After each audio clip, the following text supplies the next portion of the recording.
အမဲသားကိုရှောင်၍ကြံသောအသားများစားခြင်းသည်မှန်ကန်ပါသလားဒါတော့လူတွေရဲ့ဆန္ဒနဲ့ဆိုင်နေပေါ့တချို့ကြတော့ဒီလူတွေဟာမြန်မာနိုင်ငံအခြေအနေကြည့်မယ်ဆိုလို့ရှိရင်တခြားနိုင်ငံနဲ့မတူစက်မှုလက်ရလုပ်တဲ့နိုင်ငံတွေကြတော့နွားကိုခိုင်းတာမဟုတ်မြန်မာပြည်ကတော့စက်မှုလက်ရမထွန်းကားသေးဘူးပေါ့မထွန်းကားသည့်အတွက်ကြောင့်လက်ဆိုင်တယ်ဆိုလဲနွားနဲ့ပဲထွန်းတာရက်တာတွေအကုန်နွားနဲ့ဆိုတော့ကျေးဇူးတရားကိုသိတတ်မယ်ဆိုရင်အော်သူတို့ရှိလို့ငါတို့စားနေရတာပါလားဟာသူတို့လှုပ်အားတွေနဲ့ပါလားလို့ဆိုရင်ဒီလိုကျေးဇူးတင်ပြီးတော့ရှောင်တာနော်ရှောင်တာဟာရှောင်တဲ့ဘက်ကကြည့်မယ်ဆိုရင်ကောင်းတယ်လို့ပြောရမှာနော်ကျန်တဲ့ကျန်တဲ့တရားဝါတွေကိုဒီစားတာဟာကိုယ့်အကိုဟင်းတစ်ခုအနေနဲ့စားတယ်ဆိုလို့ရှိရင်တော့သူကအပြစ်မရှိဘူးသို့တော့ငါတို့စားဖို့ဒီတရားဝါတွေကိုဘုရားသခင်ကဖန်ဆင်းပေးတယ်လို့ပြောမယ်ဆိုရင်ဒါမှားယွင်းတဲ့ပြောဆိုချက်ဖြစ်လို့ပိဿဝါစာဖြစ်တယ်အမြင်ဟာလည်းမှားယွင်းတဲ့အမြင်ပဲဖြစ်တယ်တရားဝါဆိုတာဒုက္ခနဲ့သူဖြစ်တာလူစားဖို့ဖြစ်လာတာမဟုတ်ဘူးဒုက္ခနဲ့သူဖြစ်ကြတာဘယ်သူမှလည်းဖန်ဆင်းပေးထားတာမဟုတ်ဘူးဒုက္ခနဲ့သူဖြစ်လာကြတယ်အဲ့တော့အကျဉ်းတရားထားမယ်ဆိုရင်အလုံးပေါ်မှာထားတဲ့တယ်နွားကြတော့အကျဉ်းတရားအပြင်ကျေးဇူးတရားကိုပါလူတွေကထက်သွင်းစဉ်းစားကြတာပေါ့ထက်သွင်းစဉ်းစားကြတာအဲ့တော့အကယ်၍မေတ္တာတရားအနေနဲ့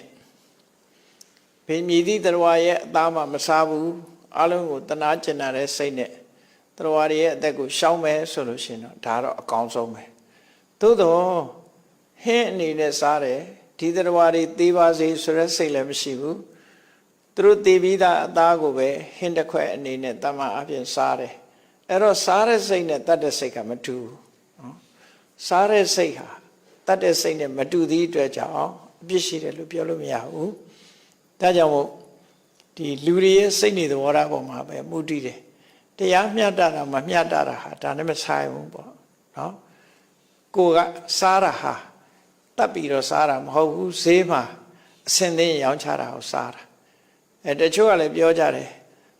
စားသူရှိလို့တတ်သူရှိတာလားစားလို့တတ်တာမဟုတ်ဘူးမစားလဲတတ်တာပဲစင်နေဆိုရင်မစားဘဲနဲ့အစွဲလို့ခြင်းလို့တတ်တာအများကြီးပဲနော်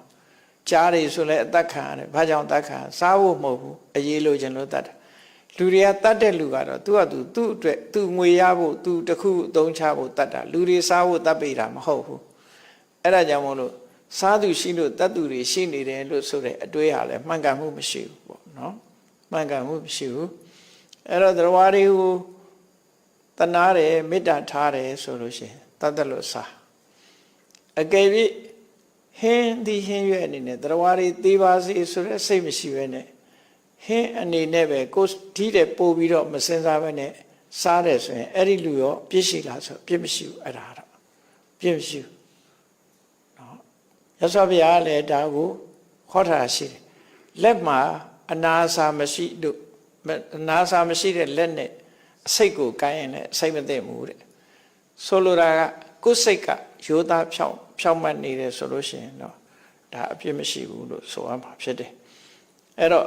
အမဲသားကိုရှောင်ပြီးဂျန်တဲ့သားကိုစားခြင်းသည်မှန်ကန်ပါသလားဆိုမှန်ကန်တာမမှန်ကန်တာအသာထားနော်ပြစ်ရှိပါသလားအပြစ်မရှိဘူးလားဒါသာမေးရမှာဖြစ်တယ်ပေါ့နော်မှန်တာမှားတာနဲ့ပတ်သက်တာမဟုတ်ဘူးဒီဟာကနော်အမဲသားကိုရှောင်ပြီးဂျန်တဲ့အသားများကိုစားတာဟာကိုယ်အနေနဲ့ဟောမဲသားကြတော့နွားတွေရဲ့ခြေစုကိုချိပြီးတော့မစားသင့်ဘူးဆိုပြီးတော့ရှောင်ကြတယ်ဒါနဲ့ပတ်သက်ပြီးတော့လေဒီဆရာတော်ကြီးပြောတဲ့စကားကိုမှတ်သားထားတဲ့လေဒီဆရာတော်ကအမဲသားမစားဖို့ဆိုပြီးတော့ဟောတယ်တနိုင်ငံလုံးလှုပ်ဆော်တယ်အမဲသားရှောင်ခြင်းရေးတွေလှုံ့ဆော်အလှုပ်ဆော်တဲ့အခါကျတော့နွားမေတ္တာစာတွေဘာတွေရေးပြီးလှုံ့ဆော်တယ်အဲ့တော့လှုံ့ဆော်တဲ့အခါမှာတချို့ဘုန်းကြီးတွေကပြောကြတယ်လေဒီဆရာတော်ကနွားပဲသနာသလားကြက်တွေဝက်တွေတော့မသနာဘူးလားနဲ့သူတို့အပြစ်တင်ကြ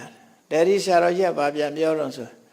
ကျွတ်တို့ကတော့ဗျာပြေးရင်လွှားရင်နွားတစ်ကောင်ပဲဆွဲသွားနိုင်တယ်ကြံတာခမည်းတော်ဆွဲကြပေါ့ဗျာလို့ပြောတယ်အဲ့တော့သူများကိုအပြစ်တင်နေမဲ့အစားကိုယ်ကိုယ်တိုင်လိုက်နာမှာဒါဟာနော်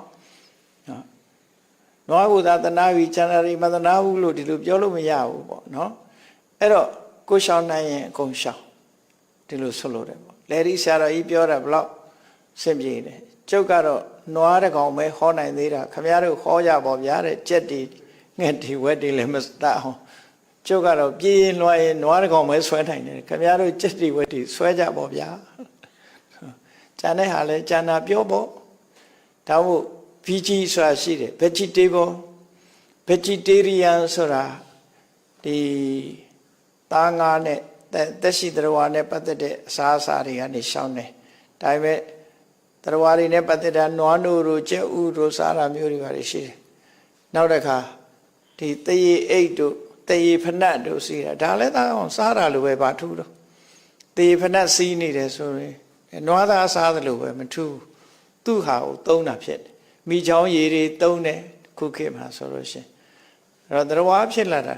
ဘီကြီးဆိုတာတရားဖြစ်လာတာတွေဘာတစ်ခုမှမသုံးဘူးနော်တေးချခင်လည်းမောနဲ့တေးဖနတ်လည်းမစီးနဲ့တေးအိတ်လည်းမကိုင်းနဲ့တရားရတဲ့ဟာဆိုရင်တစ်ခုမှမသုံးတာမွေအင်ကြီးလည်းမောနဲ့